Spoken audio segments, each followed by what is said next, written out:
Vamos a continuar con la resolución de las tareas. Aunque sé que las tenéis en el papel, voy a irlas leyendo para que todos nos situemos en el mismo lugar. En la segunda, nos piden que redactemos una valoración crítica del modo de abordar la situación de Tomás por parte del centro educativo. Tomás es un estudiante tercero de la ESO. Cada año la brecha académica entre Tomás y sus compañeros se va haciendo más amplia. En el lado positivo, Tomás es muy apreciado por sus compañeros y es una estrella de los deportes de equipo. Sin embargo, este año Tomás parece haberse rendido académicamente. Rara vez entrega las tareas asignadas y su esfuerzo académico es mínimo. En clase es común que mire al techo o apoye la cabeza en el escritorio y dormite. Alguna vez ha expresado que se siente atrapado en el instituto. Su profesora Fe en general lo ignora, aunque con cierta frecuencia lo envía al pasillo porque considera que ese modo de estar en clase es totalmente inapropiado. Fe está preocupada y ha conseguido que Tomás sea evaluado para detectar un posible trastorno que justifique sus problemas en aprendizaje. Las pruebas indican que por este lado no hay nada reseñable. Fe le pide consejo al jefe de estudios, Ramiro. Este pasa por clases de Tomás y Fe y ve que Tomás tiene estos comportamientos con bastante frecuencia. Ramiro está de acuerdo con Fe en que estos comportamientos son preocupantes y le aconseja que envíe a Tomás a su oficina inmediatamente cada vez que los presente. Ahí le leerá la cartilla si no se comporta adecuadamente. Fe se siente aliviada de contar con este fuerte respaldo y pone en marcha el plan. Si hemos de valorar algo positivo, y sí, claro que lo tiene, el alumno, Tomás, ha sido evaluado para descartar posibles trastornos y desde el centro educativo hay implicación para modificar estas conductas inadecuadas. Dicho esto, aquí tenemos un ejemplo en el que se ve la importancia de intentar detectar cuáles son las causas de las conductas problema. Lo que estábamos viendo en la teoría es que normalmente la conducta, si se mantiene, es porque está siendo reforzada de alguna manera. Porque en el caso de que la conducta no sea reforzada, lo normal es que desaparezca como tal. Entonces, ¿qué es lo que tenemos en esta situación? Tenemos a un estudiante, Tomás, que ya ha perdido en gran medida el tren de tercero de la ESO. Con lo que probablemente cómo se siente, aburrido, desbordado. En algún caso nos lo ha manifestado abiertamente. ¿Qué es lo que desea? Lo que desea en gran medida es no estar ahí. O bien porque el instituto le recuerda de un modo más directo o indirecto su incapacidad académica o su dificultad o lo desbordado que se siente y cómo ha avanzado, cruzado con el aburrimiento inherente de estar durante horas en una dinámica a la cual no te puedes incorporar. En una situación como esta, ¿qué es lo que cabe esperar que ocurra? Lo que cabe esperar es que haya intentos de quitarse de encima, de evitar una situación como aquella. Para lo cual, ¿qué es lo que puedo hacer? En la medida en la cual yo emita conducta que me lleve a dejar el aula, a ser expulsado, a que me saquen de donde no quiera estar, donde no quiero estar, ¿qué es lo que está ocurriendo realmente? Que se estará reforzando aquella conducta. ¿Lo podemos asegurar? No tenemos la garantía, pero tiene toda la pinta de que de hecho la situación de Tomás va a ir a peor, porque lo que le estamos dando es la llave para dejar de estar donde él no quiere estar, que es presentar conducta inadecuada. Según y cómo, veremos una escalada en la cual Tomás emitirá más conducta, nos dará más problemas para que con mayor garantía lo saquemos para irse lejos de donde no quiere estar. Esto no lo puedo garantizar porque no tenemos la historia completa, pero dado lo que él nos está verbalizando, dado lo que él está diciendo, que es yo no querría estar aquí, siento que estoy atrapado en un sitio en el cual yo me siento atrapado, ¿qué es lo que quiero? Dejar de estar ahí. Entonces, ¿qué es lo que estaba haciendo? Simplemente dormitar, vegetar, tener una actitud pasiva y con este modo de proceder donde se puede entender que hay un cierto elemento de sobrereacción como para que le lean la cartilla sistemáticamente, es probable que la situación vaya más. Desde luego estas situaciones son complicadas de manejar, porque no solamente tener a Tomás, sino a Tomás y todo el resto de alumnado que tenemos en clase. Lo común es que normalmente el alumnado no nos dé en todo momento conducta que no desearíamos. Es probable que haya algún modo de enganchar a Tomás porque a lo largo de de las sesiones de aula algo nos esté ofreciendo que deberíamos intentar reforzar todo aquello que sea incompatible con esa conducta problema que está emitiendo y probablemente necesitaremos una adaptación, una bajada, un ir hacia donde él está, que intentando detectar lo que él nos puede dar y lo que él nos puede, lo que le puede interesar, intentar engancharle a partir de ahí. Entonces, lo he dicho, eso es más tentativo, pero lo que tiene, lo que es anticipable, con un nivel de certeza relativamente alto, es que la situación va a ir a peor si lo que estamos haciendo es contarle cómo dejar de estar donde él no quiere estar. En la pregunta tercera nos plantea, redacta cuál sería tu plan de actuación en una situación como esta. Puede incluir lo que harías en el momento en el aula o lo que harías en días posteriores. Estamos en la situación de que eres profesor o profesora en primero de bachillerato. En las últimas 5 sesiones has introducido cambios en tus modos docentes y has pasado de una docencia más dirigida y controlada por ti a una docencia en la que el alumnado trabaja de forma cognitivamente activa en mayor medida los materiales y no solamente recibe de ti esa instrucción. Es la primera vez que pruebas este modo de plantear la dinámica de clase. Al comienzo de esta sesión, la delegada, María, levanta la mano y al darle la palabra comenta que han hablado entre ellos y que están de acuerdo. Siente que les estás pidiendo más de lo que pueden dar, que están dando palos de ciego y que no avanzan ni aprenden. Casi todos mueven la cabeza en señal de apoyo. Karim, otro estudiante, añade que parece que con este sistema se les van las horas con lo que antes veían más rápidamente. Aarón, ya claramente caliente, y dice en alto, lo que pasa es que eres un sinvergüenza y quieres cobrar por no hacer nada, que nosotros nos enseñemos solo. Vamos a diferenciar distintos puntos que convendría tratar en una situación como esta. Intentando sacar la lectura positiva a lo que aquí está ocurriendo, en realidad el alumnado lo que está reclamando es su derecho a adquirir una mayor competencia, a que las horas de aula sean más productivas en líneas generales. Desde dentro del marco teórico que veíamos, una de las cosas que decíamos es que un modo general de abordar estas situaciones es intentando darle a la gente aquello que necesita. Y veíamos 3 ramas que normalmente se necesitan. 3 necesidades humanas básicas. Las de relación, las de competencia y las de autonomía. En este caso son especialmente salientes, tienen un nivel especialmente destacado, las de autonomía y las de competencia. Por la de autonomía, que intentaremos cubrir con un estilo docente de apoyo a la autonomía, ¿qué es lo que están manifestando?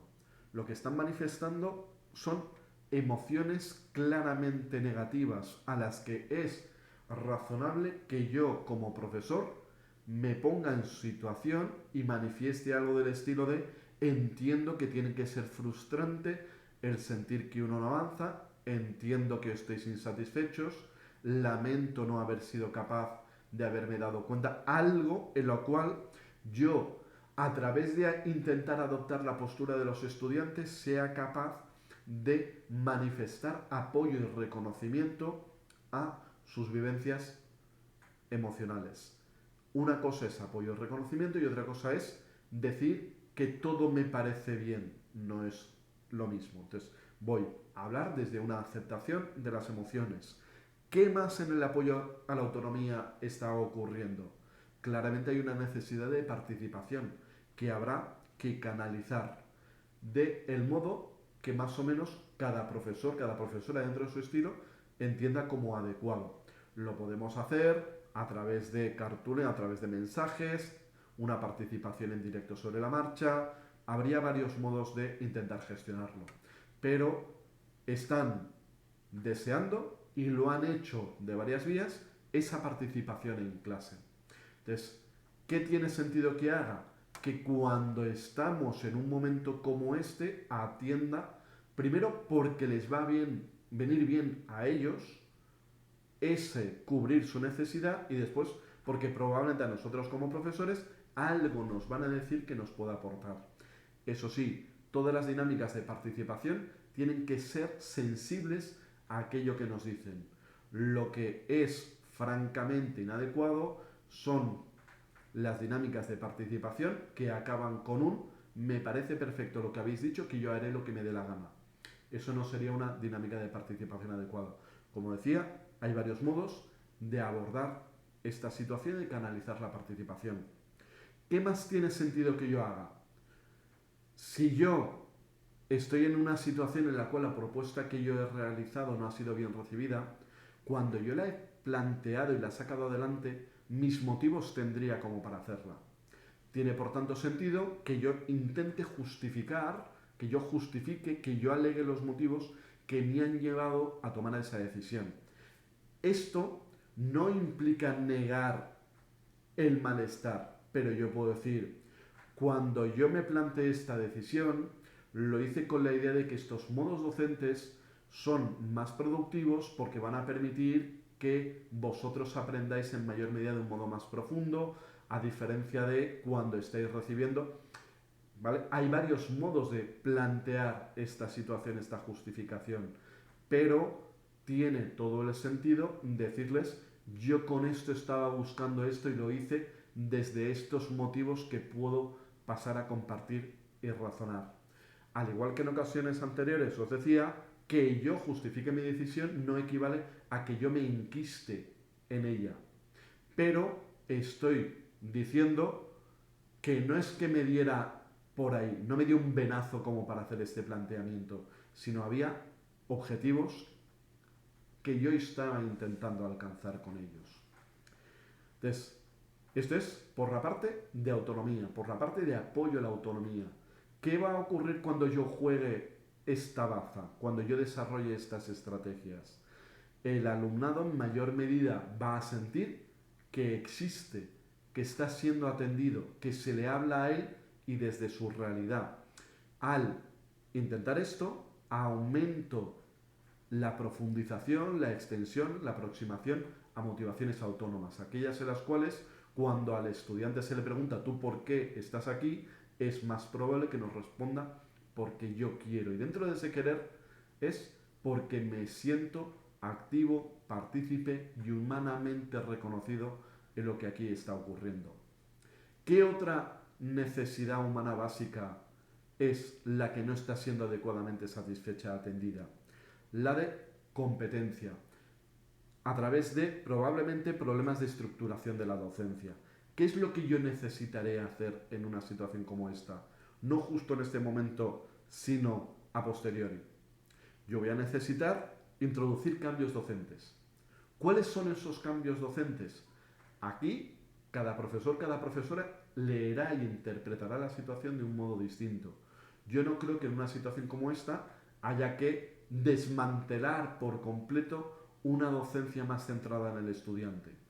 Uno puede mantenerse en esa línea de trabajo, pero claramente no exactamente en ese modo de trabajo como se estaba aplicando una docencia más centrada en el estudiante, porque ese tiene toda la impresión, tiene toda la pinta de que no está funcionando adecuadamente, salvo que uno sea capaz de justificar el dentro de un tiempo todo encajará, aunque me parece de mal justificar. Entonces lo que hay que decir, habrá que introducir cambios docentes. Esos cambios docentes será o bien rediseñar la docencia centrada en el estudiante o irse a unos modelos más centrados en el profesor, si entiendo que aquellos son los más adecuados para el caso en el que me encuentro. De hecho, ¿por dónde me tengo que ir exactamente? Yo no lo sé. Dependería de un montón de condiciones justo con el perfil de profesor que uno sea, los objetivos docentes, pero lo que está claro es que es necesario introducir cambios docentes. Y dentro de esos cambios docentes, otra cuestión que claramente es necesario cambiar es las estrategias de seguimiento. Llevamos una cantidad, un número de sesiones en los que no es hasta ahora que estamos detectando ese malestar y esa falta de aprendizaje o real o percibida.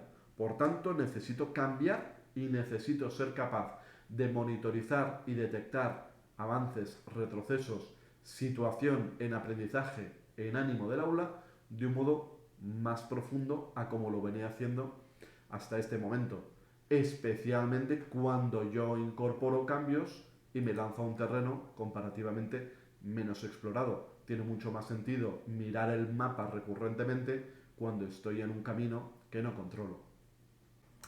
Y aquí detectaréis algo extraño, simplemente porque voy a incrustar un vídeo grabado el día después del resto del vídeo aquí dentro. ¿Por qué? Porque cuando estaba abordando la tercera de las preguntas, si bien tengo guión, pues no salió del todo bien y pasé por encima el caso de Aarón. Había estado hablando del hecho de apoyar la autonomía, de trabajar más adecuadamente la estructura, capacitar el acceso a los aprendizajes y a la calificación buscada, pero había dejado fuera el caso de Aarón, cuando claramente caliente nos dice aquello de que somos unos sinvergüenzas y que queremos cobrar por no hacer nada.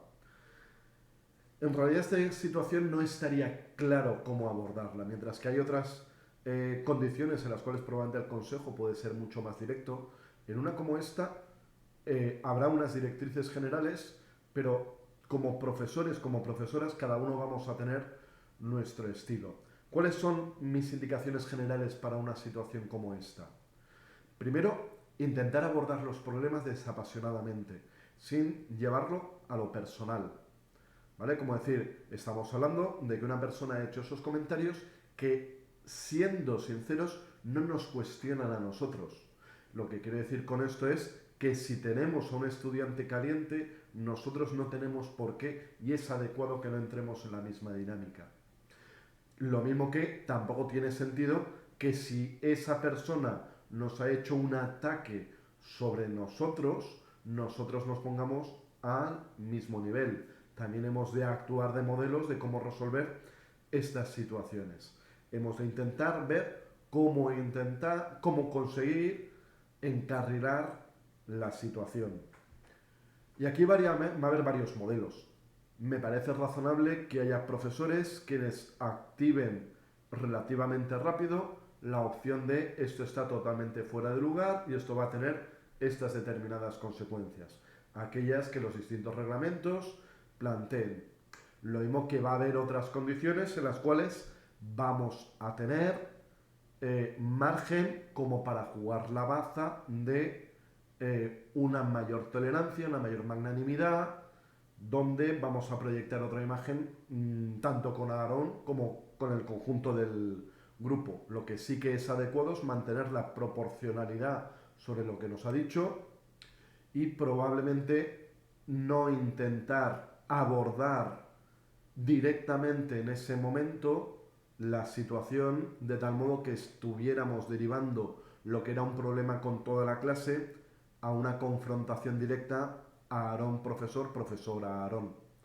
Lo he dicho, y a partir de aquí habría distintas alternativas. Lo que claramente sería una gestión inadecuada sería hacer como si con Aarón no hubiese ocurrido nada.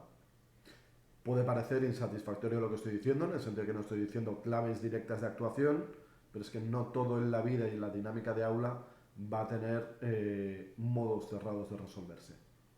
Y después de este vídeo incrustado, seguiré con normalidad por el resto que había grabado.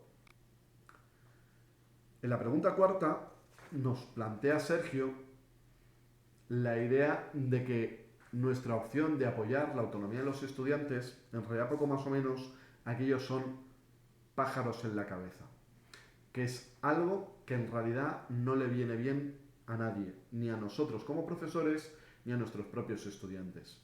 Y estamos planteándonos qué posible conversación podríamos tener en ese momento. En primer lugar, lo he dicho, es desde el supuesto de que queremos hablar con Sergio y no simplemente alejarnos de alguien que nos cuestiona de ese modo, sería oportuno ver si estamos entendiendo lo mismo por ese apoyo a los estudiantes, puesto que es habitual que haya una confusión entre apoyo a la autonomía y dejación de funciones, bajo la idea de que algunas personas consideran que apoyar la autonomía es retirarse como profesores, no hacer, y por otro lado, que el alumnado lo haga todo. Esa no es la idea. El apoyo a la autonomía es intentar situarse en el plano de los estudiantes, hacerlos partícipes, intentar promover la motivación intrínseca, ofrecer alternativas, atender a las necesidades, a las emociones, todo lo que en el plano teórico hemos estado viendo. Pero eso no implica el retirarse por completo. Lo mismo que no implica ir a unas opciones de caos como oferta educativa. Desde el apoyo a la autonomía yo puedo ir a que me opere un médico. Y yo lo puedo hacer libremente, yo puedo sentirme identificado con lo que ahí está ocurriendo. Una aproximación de apoyo a la autonomía no llevaría a que yo le dijera al cirujano, deme usted el equipo que me opero yo a mí mismo. Pero a la pregunta de por qué estoy yo aquí sería porque en una situación como esta yo quiero estar aquí. Entonces hay veces que en ese apoyo a la autonomía no equivale a la desaparición del profesor. Lo que estamos buscando es que tanto alumnado como profesorado entendamos qué estamos haciendo, nos respetemos mutuamente y nos incorporemos nuestros puntos de vista y vayamos como profesores eminentemente a buscar a los estudiantes, a atraerlos y a reconocerlos como personas con derecho a participación en las dinámicas de aula. ¿Por qué puede Sergio oponerse a la autonomía?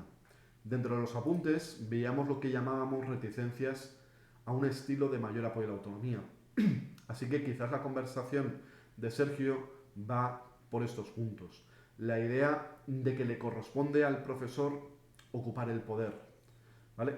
O la idea de que si yo estoy aquí para sacar la clase adelante y tengo esa responsabilidad, por tanto a mí me toca estar empujando y tirando constantemente.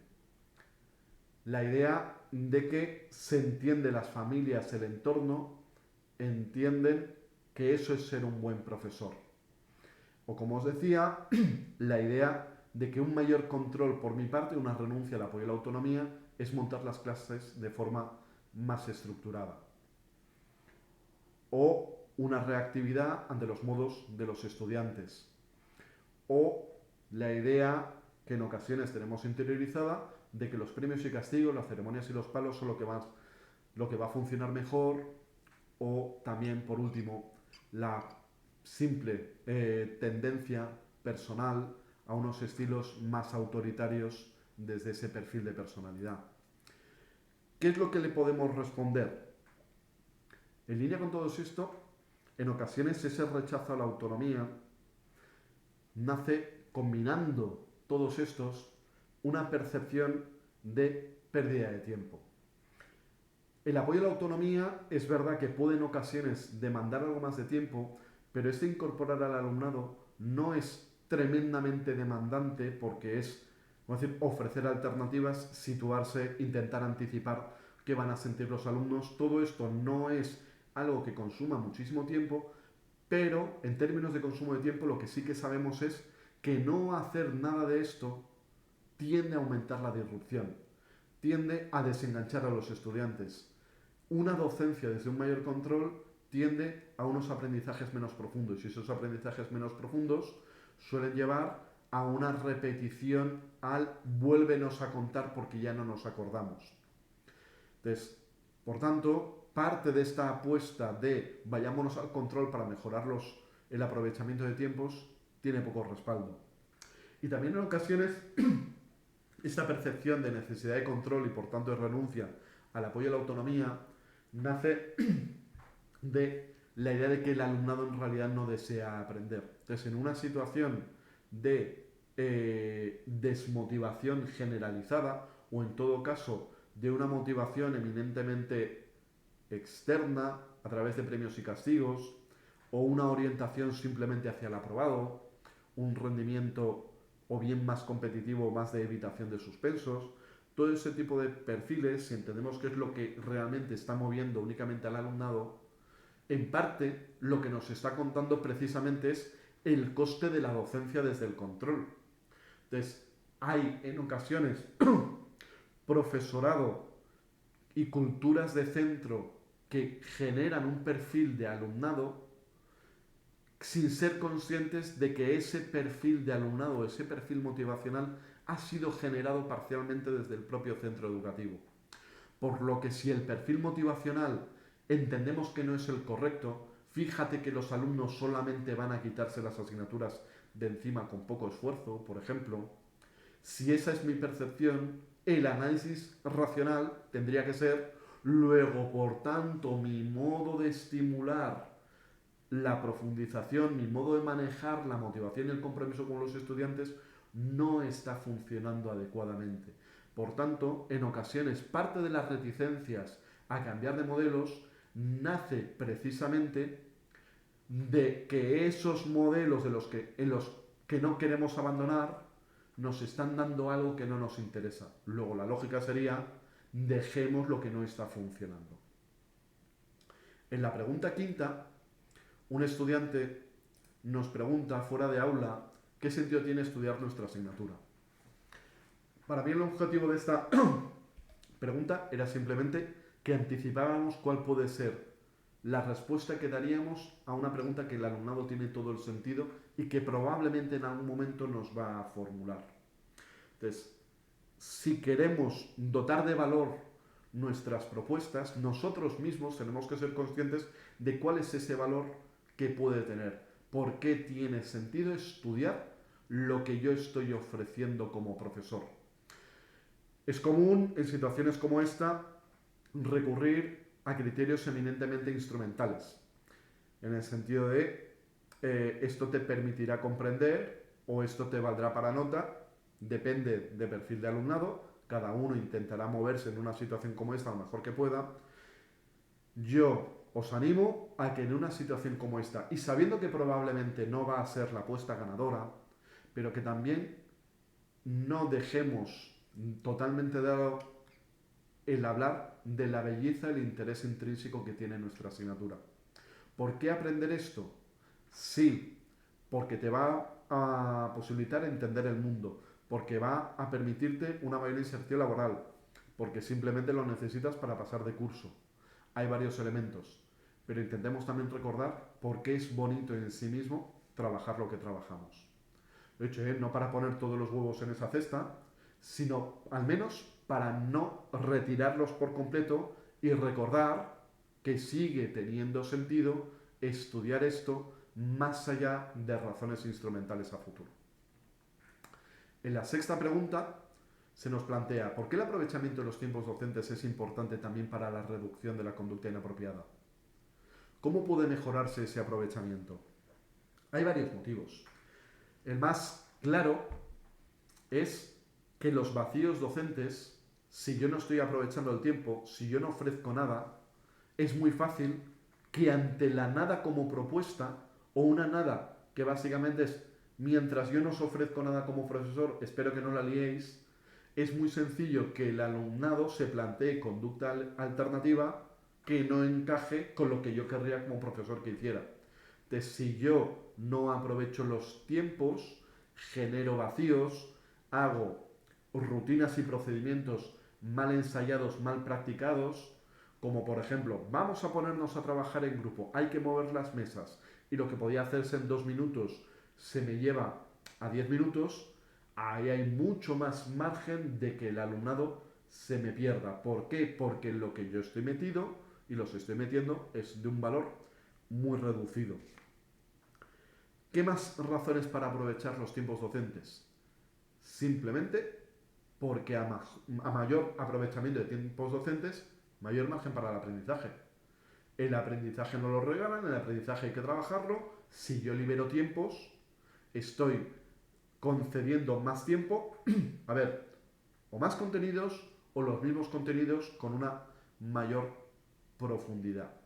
Y en línea con esto, si hay una mayor profundidad, mayor margen de que el alumnado me siga y con ello esa frustración de es que no llego, es que no lo entendí, va a ir comparativamente para abajo.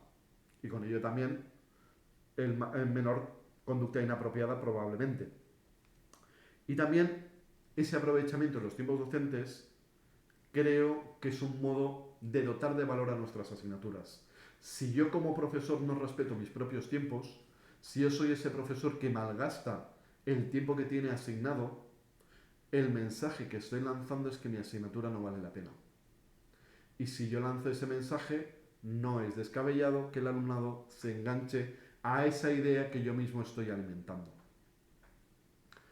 En la séptima pregunta se nos plantea cómo podríamos estimular la participación de los estudiantes. Entonces, ¿cómo podríamos...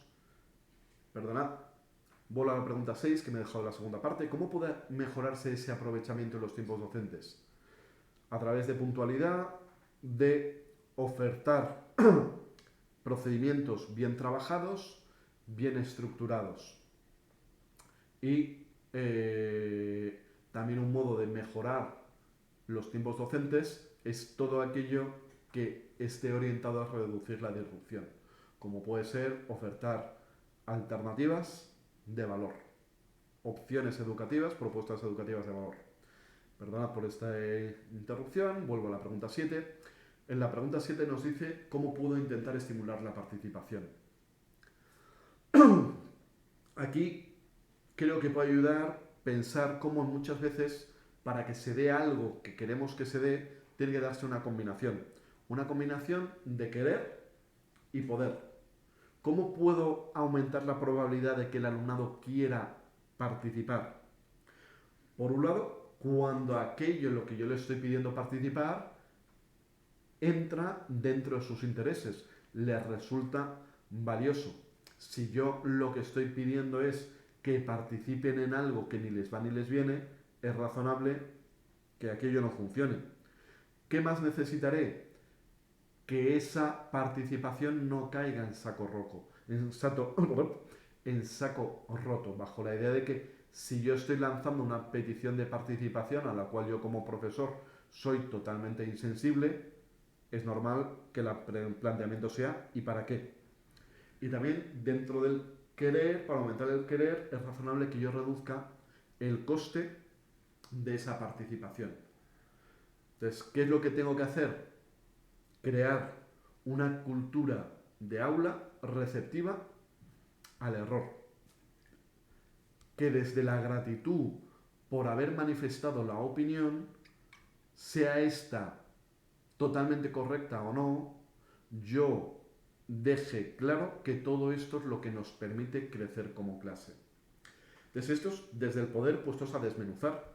Y desde el poder, algo que ayuda a que el alumnado participe es lanzar preguntas claras y accesibles.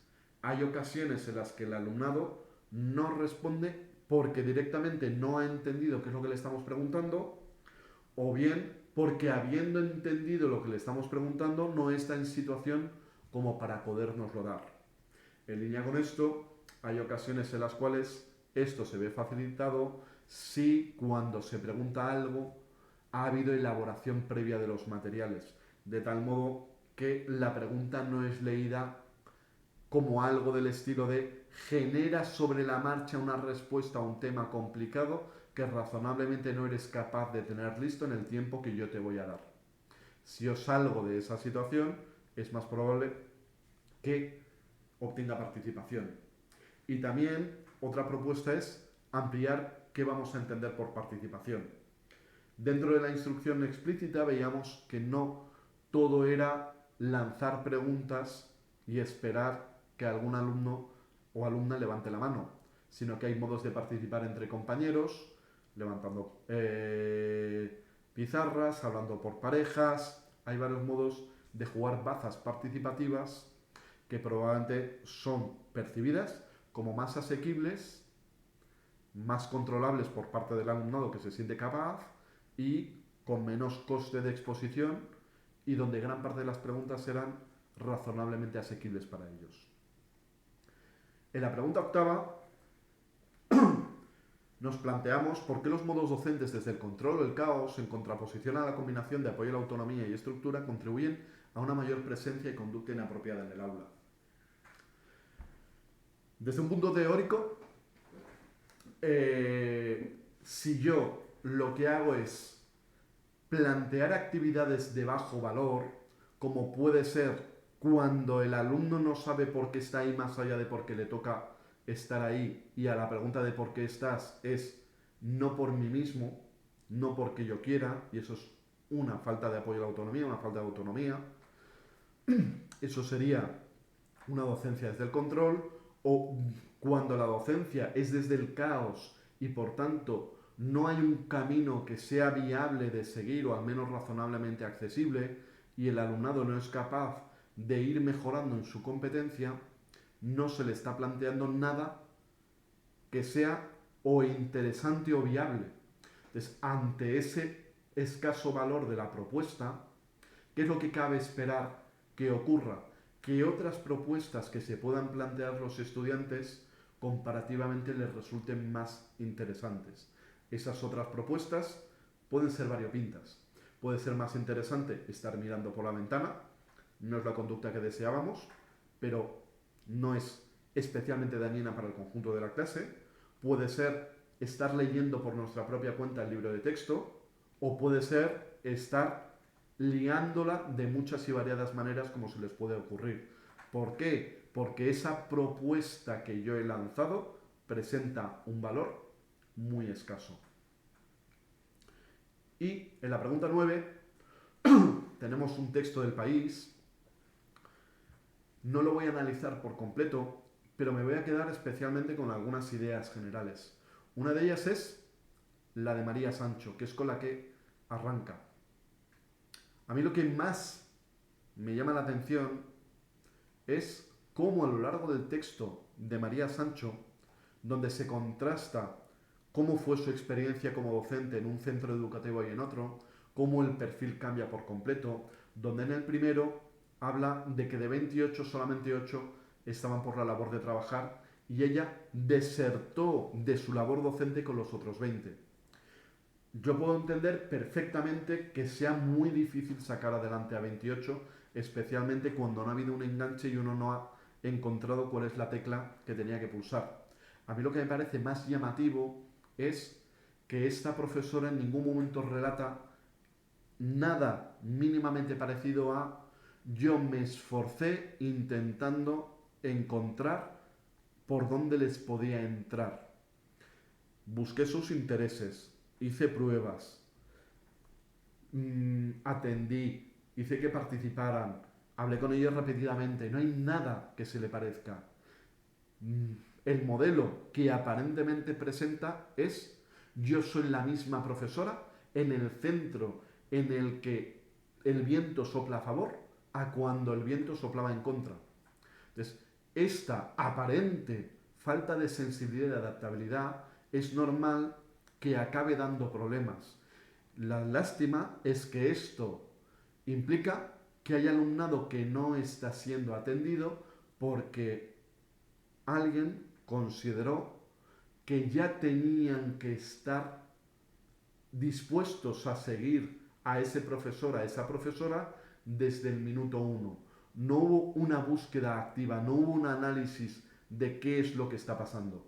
Desde todo el reconocimiento de que este es un texto periodístico, no un análisis en profundidad de toda la realidad de esta profesora. No estoy cuestionando a la profesora en su conjunto, sino lo que se cuenta en este breve texto y de lo que de ahí se puede inferir.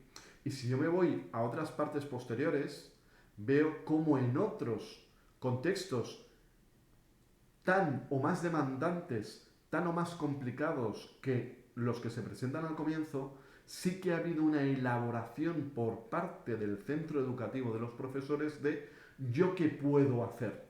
Y se están contando algunas historias de éxito de gente que en principio tenía mucho como para hundirse, pero con un modelo docente en el que parte de la atribución de responsabilidad a qué se puede hacer con el alumnado que no nos da lo que nos querríamos dar, qué tendríamos que hacer con ese alumnado que aparentemente dan ganas de regalarlo, y sí, yo entiendo que hay alumnado que en un primer momento den ganas de regalarlo, de a efectos prácticos expulsarlo o tenerlo al fondo sin que haga nada, que es una expulsión suave, yo puedo entender que ese alumnado pueda entrar en nuestra vida.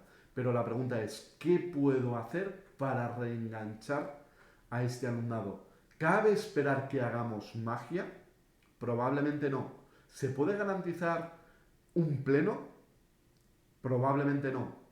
Pero de ahí al no hago nada porque si se quieren enganchar que se enganchen, que yo no voy a ir a por ellos, al nos formamos como docentes e introdujimos cambios en el sistema, cambios en el centro educativo, con mentorías, tutorías, programas de convivencia, otra aproximación a la disciplina, ese planteamiento es totalmente distinto. Y parte de la diferencia de este planteamiento es qué papel, qué rol le corresponde al profesorado en el manejo de la conducta disruptiva, en la motivación de los estudiantes, en promover el compromiso de los estudiantes. En un lado es, a mí que me los den ya limpios y maquillados como para poder salir a escena y que yo no tenga que hacer poco más que ser especialista en contenido y no en modos docentes. Yo venía aquí a hablar de biología, de matemática, de música, de lo que corresponda, no a manejar un grupo. Y en otros en los que hay mayor conciencia de que la labor docente también demanda ser especialista formado y sensible a que a nosotros como profesores también nos corresponde trabajar en esas dimensiones. Y con esto, básicamente, daría por cerrada esta transmisión, esta resolución de la práctica individual.